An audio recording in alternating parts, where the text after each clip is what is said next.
Desa Sukamulya dikenal sebagai desa yang tenang, subur, dan penuh dengan orang-orang sederhana yang hidup dari hasil bumi dan ketekunan. Di tengah kesederhanaan itu, tinggal seorang wanita muda bernama Rara yang dikenal oleh semua warga karena satu hal, kecantikannya yang tak tertandingi. Sejak kecil, Rara telah menjadi pusat perhatian.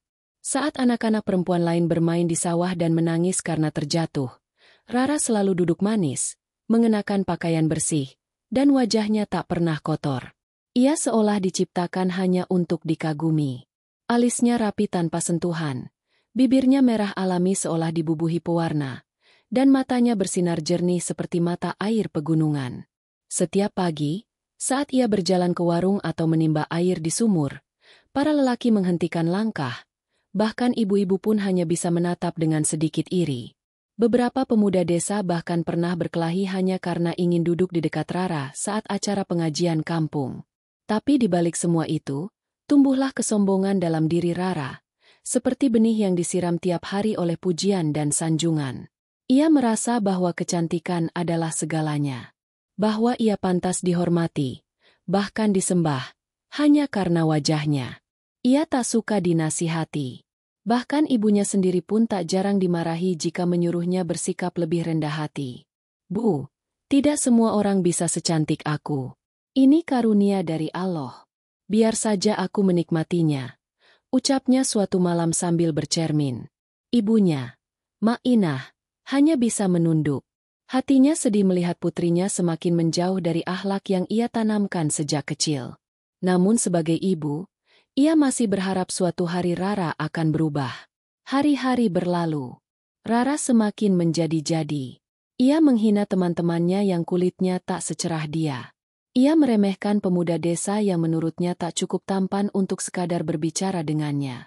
Dan yang paling menyakitkan, ia menolak lamaran dari seorang guru ngaji bernama Ustaz Faris dengan cara yang memalukan. "Guru ngaji? Saya butuh suami yang bisa tampil, bukan hanya berceramah.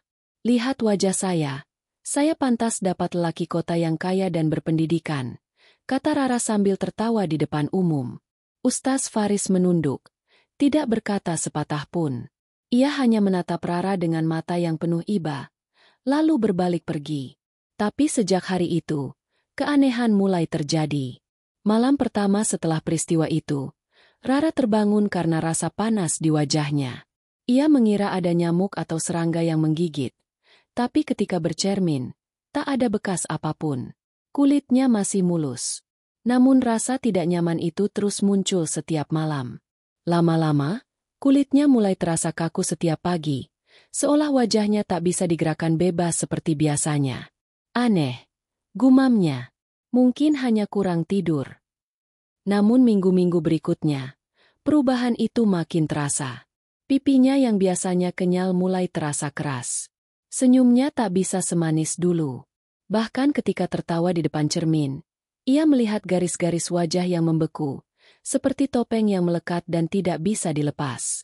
Ia mencoba memakai masker wajah, krim dari toko kecantikan, bahkan memanggil perias dari kota. Namun semuanya sia-sia. Wajah Rara memang tetap cantik, tapi terasa tidak hidup, tidak lentur, tidak manusiawi. Ia mulai panik. Pada suatu malam Jumat, Rara mendengar suara ketukan di jendela kamarnya. Pelan, tapi berulang. Ia mengintip, namun tak ada siapapun. Ketika membuka tirai, angin dingin menyelinap masuk, membelai lehernya dan membuat bulu kuduknya berdiri. Dan di cermin kamarnya, ia melihat, bayangannya tidak mengikuti gerakannya. Tubuhnya berbalik, tapi bayangan di cermin tetap menatap lurus. Senyum di cermin berbeda dengan senyum yang ia buat. Wajahnya seperti dikendalikan oleh sesuatu yang bukan dirinya. "Ini mimpi," ucapnya. "Ini pasti mimpi." Tapi tidak. Pagi harinya, semua orang di pasar menatapnya dengan tatapan ngeri. Seorang anak kecil bahkan menangis saat melihat wajahnya. "Mama, kenapa wajah teteh itu serem kayak patung?" Kalimat itu menusuk lebih dalam dari pisau manapun. Untuk pertama kalinya dalam hidup, Rara merasa malu. Ia pulang sambil menutupi wajahnya dengan syal. Di rumah, ia mengunci diri. Tapi bayangan di cermin terus mengikuti. Tak peduli ditutup dengan kain atau diselimuti, cermin itu tetap memantulkan wajah yang keras, beku, dan menyeramkan. Wajahnya, seperti topeng porselen, dingin, tidak bisa berubah, tidak bisa menangis. Ia mencoba bersujud. Ia menangis, memohon kepada Allah, agar kecantikannya kembali. Tapi air matanya bahkan tak jatuh. Wajahnya tak mampu menangis lagi. Tangisan hanya terdengar dari suara, bukan dari ekspresi. Ia menjadi wanita yang kehilangan wajah manusianya sendiri. Mak Inah mengetuk pintu berulang kali. Namun Rara hanya menjawab dengan lirih. Aku malu, Bu. Aku takut keluar. Aku tidak tahu lagi siapa aku. Dan dari kejauhan, suara Ustaz Faris terdengar saat ia lewat depan rumah, membaca ayat-ayat Al-Quran dengan suara pelan tapi jelas. Suara itu menenangkan, namun sekaligus menusuk hati Rara yang kini terkurung dalam tubuh sendiri. Hingga suatu malam, Rara memutuskan keluar, dan semua mata kembali tertuju padanya. Tapi kali ini, bukan karena kagum, melainkan karena takut. Langkah Rara gemetar saat menuruni anak tangga rumahnya.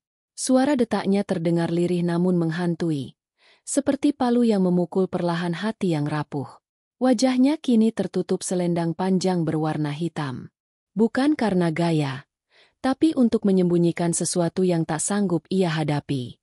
Warga yang melihatnya hanya diam. Tak ada lagi sapaan, apalagi pujian.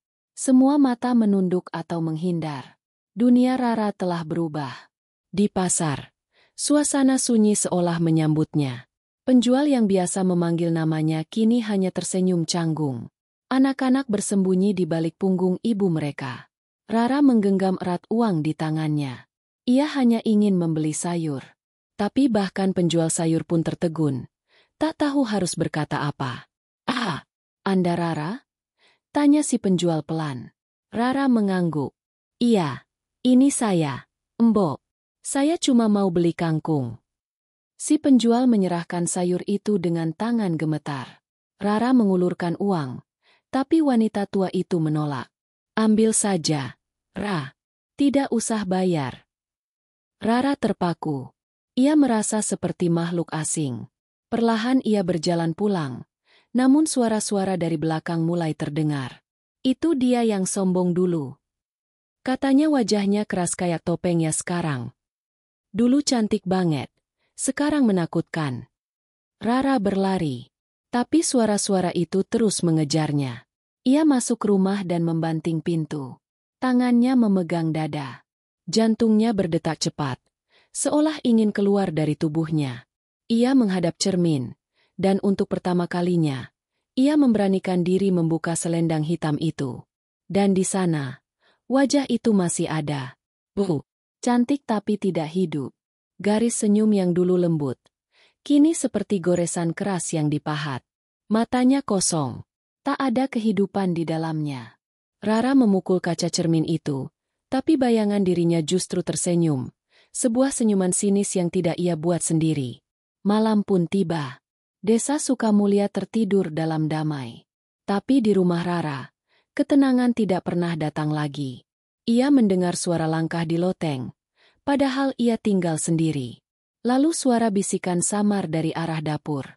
Dan setiap malam, cermin di kamarnya memantulkan hal yang berbeda dari kenyataan. Kadang ia melihat dirinya sedang tertawa, padahal ia hanya duduk diam. Kadang ia melihat sosok lain di belakangnya. Wanita berpakaian putih dengan wajah tanpa ekspresi. Suatu malam, saat bulan menggantung bulat di langit, Rara bermimpi aneh. Ia berjalan di ladang luas, di mana semua bunga layu dan air sungai berwarna hitam. Di ujung ladang, berdiri seorang wanita tua berjubah coklat tua, wajahnya tertutup kain kusam. "Cantik bukanlah segalanya." Suara wanita itu bergema, namun bibirnya tak bergerak. "Siapa kamu?" tanya Rara. "Aku adalah cermin. Cermin dari hatimu yang sesungguhnya. Kamu telah memupuk kesombongan, kini kecantikanmu menjadi hukuman." Rara menangis dalam mimpi itu. Tapi ketika ia bangun, ia kembali menemukan wajahnya tetap kaku. Tidak berubah. tidak membaik. Dan ia mulai bertanya-tanya, adakah ini semua karena perbuatannya di masa lalu? Ia mulai menulis surat. Surat untuk orang-orang yang dulu pernah ia sakiti. Kepada Buatinah yang ia hina. Kepada Ustaz Faris yang ia permalukan. Kepada teman-teman kecilnya yang ia rendahkan. Tapi tak satu pun dari mereka yang membalas. Rara pun datang sendiri ke rumah Buatinah. Dengan wajah tertutup selendang, ia berdiri di depan pagar kayu tua. Bu, ini saya. Rara, saya minta maaf. Pintu tidak terbuka. Tapi dari dalam rumah, terdengar suara pelan yang gemetar. Wajahmu boleh berubah, Ra. Tapi hatimu, jika kau sungguh berubah, Allah pasti Maha Tahu. Kalimat itu menusuk. Rara pulang dengan hati yang sedikit lebih ringan, namun belum tenang.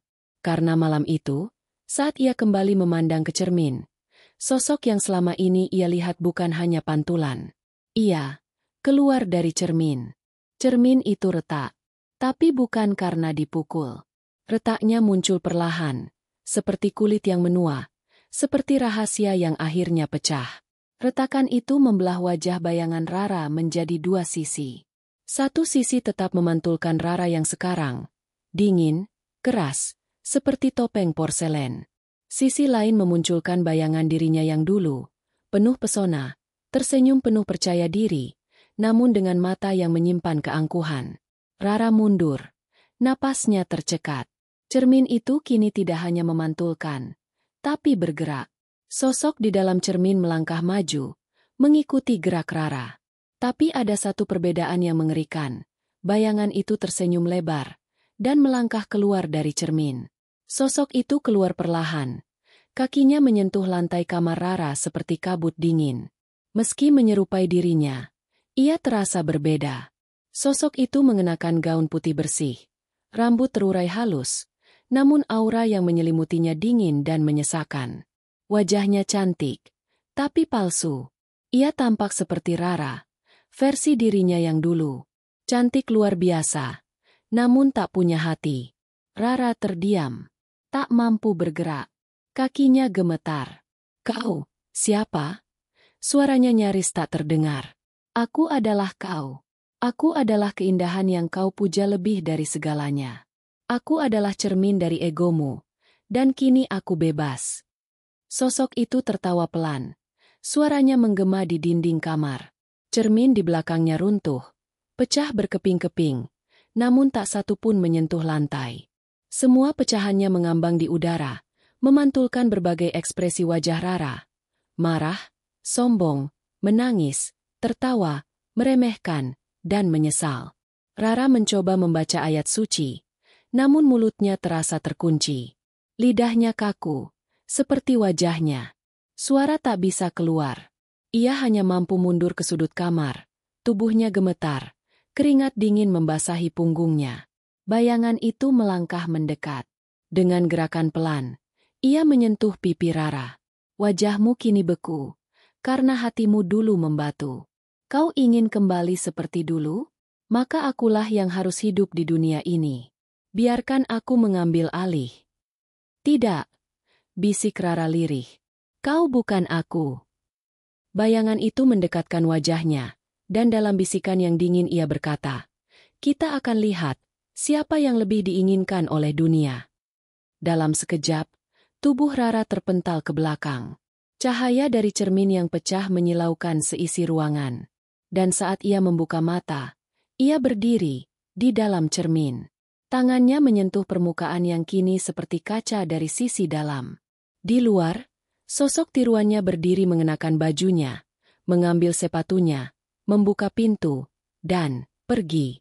Jangan, kembalikan tubuhku, teriak Rara. Tapi tak ada suara yang keluar. Ia menggedor dinding kaca itu, tapi tak satu pun terdengar di dunia luar. Hari-hari pun berlalu. Di luar, sosok tiruan Rara hidup layaknya dirinya yang dulu, namun dengan karisma yang lebih kuat, lebih memikat, bahkan lebih dingin. Ia kembali menjadi sorotan. Orang-orang mulai menyapanya lagi. Para lelaki kembali memuji. Tapi mereka tak tahu bahwa yang mereka lihat hanyalah bayangan dari kesombongan bukan manusia. Sementara itu, Rara, yang asli, terperangkap di dunia cermin. Ia melihat segalanya, merasakan semuanya, namun tak bisa menyentuh atau mengubah.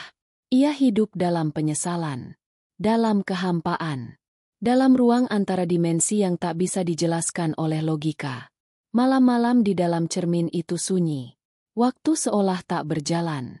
Hanya ada bayangan-bayangan masa lalu yang berputar tanpa henti. Suara ejekan yang dulu ia lontarkan kini bergema di sekitarnya, menyakitkan seperti pisau yang mengiris lambat.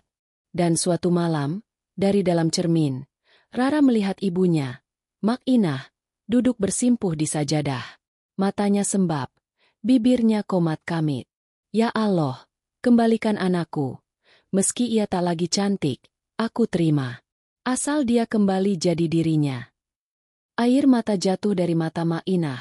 Dan entah bagaimana, air mata itu membentuk cahaya tipis yang menembus cermin. Cahaya itu mengenai Rara yang terjebak.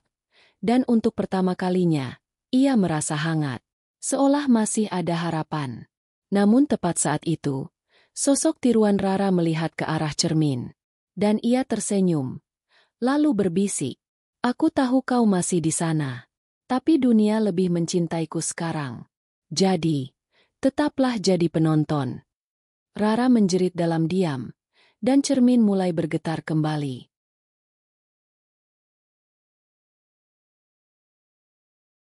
Hari-hari berlalu. Sosok tiruan Rara hidup dengan begitu gemilang. Ia muncul di acara pertemuan desa, berjalan anggun di antara warga, tersenyum manis sambil membagikan bantuan. Ia menjadi terkenal, bahkan lebih dari sebelumnya. Warga mulai mengaguminya kembali, menganggapnya telah berubah menjadi sosok dermawan dan bijak. Namun hanya Rara yang asli, yang kini terkurung dalam dunia cermin, tahu kebenarannya. Semua senyuman itu palsu. Sosok tiruan itu memberikan bantuan, tapi meminta imbalan tersembunyi. Ia berpura-pura rendah hati, namun menyebar kabar bohong untuk menjatuhkan orang lain. Ia mengambil pujian untuk sesuatu yang tidak pernah ia lakukan. Bahkan Mak Inah, ibunya sendiri, mulai merasa ada yang berbeda dari putrinya. "Ra," ucap Mak Inah suatu sore sambil menghidangkan teh. "Kamu bukan seperti ini dulu. Dulu kamu keras, iya, tapi kamu tidak licik." Sosok tiruan Rara tertawa ringan. "Apa maksud ibu? Saya hanya ingin hidup lebih baik dan membantu orang lain. Tapi kenapa bantuanmu kini disertai syarat? Kenapa kamu menekan orang-orang kecil agar menyanjungmu di depan umum?" Tanya Mak Inah lirih. Sosok tiruan itu mendekat, menatap mata ibunya tajam. "Karena dunia ini butuh kekuatan, Bu. Dan kecantikan adalah kekuatan. Tidak semua bisa jadi seperti saya. Jadi biarlah mereka tunduk, agar mereka tahu siapa yang harus mereka hormati." Mak Inah menatapnya dengan mata berkaca-kaca. Ia tahu, yang berdiri di depannya bukan lagi putrinya. Di dalam cermin, Rara melihat semua itu. Ia berteriak, memukul-mukul permukaan kaca, tapi tak ada satupun yang mendengar. Suatu malam, ketika keputusasaan mencapai puncaknya, ia bersujud di lantai kaca yang dingin. Tanpa suara, tapi penuh pengharapan, ia memohon dalam hati yang paling dalam. "Allah, jika ini akibat kesombonganku, maka hukumlah aku. Tapi jangan biarkan orang lain menderita karena kesalahan bayanganku. Jangan biarkan ibuku menderita karena dirinya bukan lagi anaknya yang sejati." Dan untuk pertama kalinya, wajah Rara di cermin mencair, bukan secara fisik, tapi perlahan ekspresinya kembali hidup. Ia bisa menangis, ia bisa tersenyum, ia bisa merasa, menjadi manusia kembali. Tiba-tiba, cermin itu bergetar hebat. Cahaya putih keluar dari dalamnya, seperti pusaran air yang berkilau. Sosok dalam cermin dan dunia nyata mulai saling bertukar posisi secara perlahan. Di dunia luar, sosok tiruan Rara yang sedang bercermin di kamar mulai merasa aneh. Ia melihat bayangannya tersenyum, tapi bukan senyum biasa. Senyum itu penuh kekuatan. Apa yang kau lakukan?" Pekik sosok tiruan itu. Dan saat itulah, Kaca pecah menjadi 1000 keping, menyelimuti kamar dalam cahaya yang menyilaukan. Mak Inah yang berada di dapur mendengar suara keras dari kamar Rara. Ia berlari tergesa-gesa, membuka pintu, dan mendapati anaknya tergeletak di lantai, tak sadarkan diri. Wajahnya basah oleh air mata. Tapi bukan wajah keras yang dulu. Bukan wajah dingin tak bernyawa. Wajah itu kini tampak seperti wajah Rara yang dulu, penuh kehidupan. Mak Inah memeluk putrinya, tak mampu berkata apa-apa. Tapi hatinya tahu bahwa Rara yang sebenarnya telah kembali. Namun belum berakhir. Di cermin kecil di sudut kamar, yang tak ikut pecah, muncul pantulan wajah. Bukan wajah Rara, melainkan sosok wanita dengan senyum sinis, mata gelap, dan kulit seputih porselen. Ia tak bisa keluar. Tapi ia masih ada di sana. Mengintai. Menunggu celah. Rara terbangun dengan napas memburu. Tubuhnya lemah. Tapi ada kehangatan yang memeluk jiwanya. Untuk pertama kalinya dalam waktu yang terasa seperti berabad-abad, ia bisa merasakan detak jantungnya yang tenang. Di sampingnya, Mak Inah terlelap. Kepalanya bersandar di sisi ranjang. Tangan keriputnya masih menggenggam erat jemari Rara. Namun ketenangan itu tak berlangsung lama. Saat matahari pagi mulai menyelinap lewat jendela bambu, Rara menoleh ke sudut kamar. Dan di sana, cermin kecil itu masih utuh. Tidak retak. Tidak berubah. Dan di balik cerminnya, sosok wanita dengan wajah porselen itu masih berdiri, memandang lurus ke arahnya. Wajahnya tak berkata apa-apa, tapi tatapannya seolah memberi pesan. Kau mungkin kembali, tapi aku belum pergi. Rara menelan ludah. Ia tahu ini belum selesai. Sejak kembali, Rara benar-benar berubah. Ia tak lagi keluar rumah dengan gaun mencolok atau riasan berlebihan. Ia memakai kerudung sederhana dan baju lengan panjang biasa. Ia menghindari pusat keramaian, lebih banyak membantu ibunya di dapur atau menyapu halaman. Namun warga desa masih belum sepenuhnya percaya. Bagi mereka, luka yang ditinggalkan oleh Rara terlalu dalam untuk dilupakan begitu saja. Beberapa ibu masih memeluk anak-anak mereka saat Rara lewat. Beberapa lelaki yang dulu terpikat, kini pura-pura tidak melihatnya. Suatu siang, saat Rara duduk sendirian di beranda sambil mengupas jagung, datanglah seorang wanita tua bertongkat. Ia mengenakan kerudung lusuh dan wajahnya dipenuhi keriput. Rara mengenalinya seketika. Bu Watinah. Wanita tua itu tersenyum tipis. Akhirnya kau ingat. Rara berdiri, menunduk dalam. Saya minta maaf, Bu, atas semua yang saya ucapkan dan lakukan. Bu Watinah duduk perlahan di bangku bambu sebelah Rara. Ia menghela napas panjang, lalu menatap jauh ke arah hutan kecil di ujung desa. Dulu, aku juga pernah muda, cantik, dipuja. Tapi saat kecantikan menjadi alasan untuk merendahkan orang lain, maka itu bukan berkah, tapi awal dari ujian besar. Kau tahu, Ra? Setiap desa punya sejarah. Dan wajahmu bukan yang pertama dibekukan. Rara terdiam. Apa maksud ibu? Dahulu, ada seorang wanita. Namanya Sri Rukmini. Ia hidup 100 tahun lalu di desa ini. Parasnya cantik melebihi siapapun. Tapi ia meremehkan semua, menginjak martabat orang kecil. Dan, ia lenyap tanpa jejak. Namun setiap 100 tahun, wajahnya akan muncul kembali. Dalam tubuh wanita baru. Wajah yang sama. Dosa yang berulang. Rara menegang. Ibu. Maksudnya. Wajah saya. Wajahmu adalah kutukan yang berulang. Bukan kau yang sombong dulu. Tapi wajah itu membawa sifat itu. Mengulangnya pada siapapun yang memilikinya. Hingga satu orang bisa mengakhiri siklusnya. Dengan menerima dirinya tanpa pujian dan tanpa rasa lebih tinggi. Rara menggigil. Ingatannya kembali ke malam-malam terjebak dalam cermin. Sosok itu bisa jadi adalah Sri Rukmini. Dan sekarang, ia belum sepenuhnya pergi. Malam itu, Rara menyalakan lilin di kamarnya. Ia menatap cermin kecil yang kini tertutup kain hitam. Pelan-pelan, ia membuka kain itu. Cermin tak menunjukkan apa-apa. Tapi ketika ia memandang lebih dalam, samar, muncul bayangan sosok wanita muda berjubah merah. Wajahnya sama persis seperti Rara. Tapi ada luka panjang di bawah mata kirinya.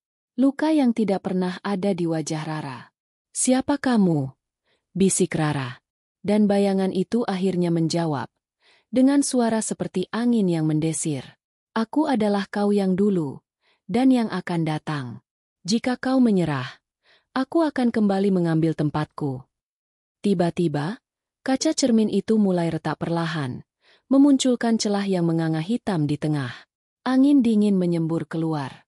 Suara tawa lirih mulai bergema dari celah tersebut.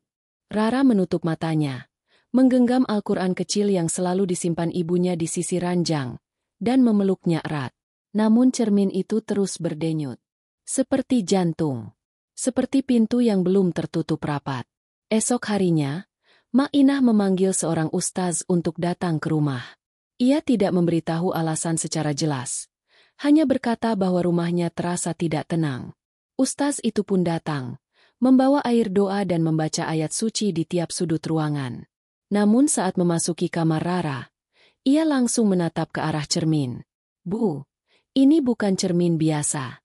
Ini penjaga pintu. Dan pintu ini masih terbuka." Mak Inah menggenggam tangan Rara. "Apa maksudnya, Ustaz?" Ustaz menatap serius. "Selama masih ada celah di hati manusia untuk mengulang kesalahan yang sama, pintu ini tidak akan pernah benar-benar tertutup." Hujan deras mengguyur desa Sukamulya malam itu. Kilat menyambar langit. Disusul suara guntur menggelegar seolah bumi ikut merasakan keresahan yang bergelora di dalam rumah Rara. Di dalam kamar sempit yang lembab, Ustaz Malik duduk bersila di hadapan cermin, sementara Rara dan Mak Inah duduk tak jauh di belakangnya. Di atas meja kecil, air doa dalam botol kaca bergetar setiap kali guntur meledak di langit. "Ustaz, apakah cermin ini bisa dihancurkan?" tanya Rara, suaranya pelan, gemetar. Ustaz Malik menoleh dengan sorot mata serius. "Bukan dihancurkan, tapi dimatikan. Tapi untuk itu, kamu harus menyerahkan apa yang paling kau jaga. Pengorbananmu harus setara dengan kebanggaan yang dulu kau tinggikan." Rara terdiam. Ia tahu persis apa maksud Ustaz Malik. Wajahnya, paras yang dulu ia puja, ia agungkan. Bahkan ia jadikan senjata untuk merendahkan orang lain. Ia tahu, satu-satunya cara mengakhiri kutukan ini adalah dengan menghapus semua jejaknya. Termasuk wajah yang ia kenal seumur hidup. "Apakah aku akan berubah selamanya?" bisiknya, nyaris tak terdengar.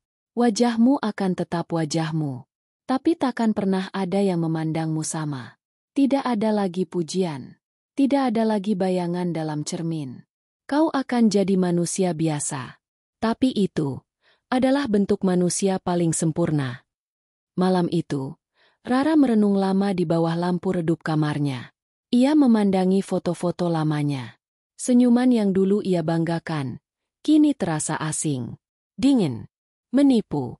Dan tepat saat jam menunjuk pukul 2 dini hari, cermin itu kembali bergetar. Kali ini, tak hanya memperlihatkan sosok Sri Rukmini, tapi juga memperlihatkan semua wanita yang pernah mengalami hal yang sama. Wajah mereka berbeda-beda, tapi tatapan mereka sama, terluka, terkurung, tertinggal dalam pusaran kesombongan. Rara berdiri, menatap cermin itu dalam-dalam. "Aku siap." Cermin mengeluarkan suara mengerang, seperti pintu tua yang dipaksa terbuka. Cahaya gelap keluar dari celahnya, dan perlahan sosok Sri Rukmini muncul sepenuhnya. Ia mengenakan gaun merah panjang, rambutnya menjuntai hitam, matanya menatap tajam seolah bisa menembus hati siapapun. "Kenapa kau menyerah?" tanyanya datar. "Dunia mencintaimu saat kau cantik. Saat kau berdiri di atas mereka. Kenapa kau ingin kembali ke bawah?" Rara menatapnya tanpa gentar. "Karena dunia yang kucintai sekarang, bukan dunia yang tunduk pada paras, tapi yang melihat hati. Aku tidak butuh pujian. Aku hanya ingin bebas. Dan membebaskan." Sri Rukmini tertawa. Suara tawanya memekakan telinga. Tapi tawanya perlahan berubah menjadi jeritan.